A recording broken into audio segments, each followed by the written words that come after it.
بچه‌ها امروز اومدم یه بازی بهتون معرفی کنم که جدیداً سونی بازی انحصاری زده به اسم لاست سول اساید. بچه‌ها این بازی گرافیک خیلی خوبی داره.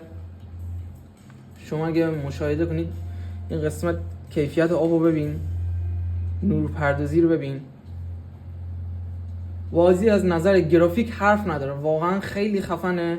گرافیک خوبی روی این بازی کار شده و برای پی سی تازه کرک شده و اینکه تنها مشکلی که داره اینه که این بازی واسه پی سی خیلی باگ داره.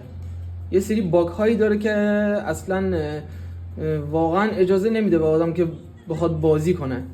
یه سری لگ داره. اینجا شاید الان شما متوجه نشین، ولی خب منی که دارم بازی میکنم متوجه میشم لگشو.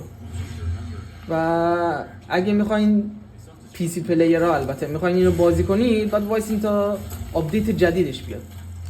من خودم وای میستم تا آپدیت جدیدش بیاد. تنها بدی این بازی همینه. در کل بازی خیلی خفنیه، گرافیک عالی هم داره، فضای بازی هم خیلی خفنه، محیط بازی هم بی‌نظیره. یه سری اومدن گفتن که این بازی خیلی شبیه دیویل ماکرایه. حالا مثلا شمشیر زدناش یا پریدنش، مدل راه رفتنش شبیه دیویل ماکرای هست، درسته، ولی خب قشنگه بازیش، ارزش بازی کردن داره. بازی نیست که خسته کننده باشه، به نظر من که جذاب. بازم نظریه شخصی خودم گفتم.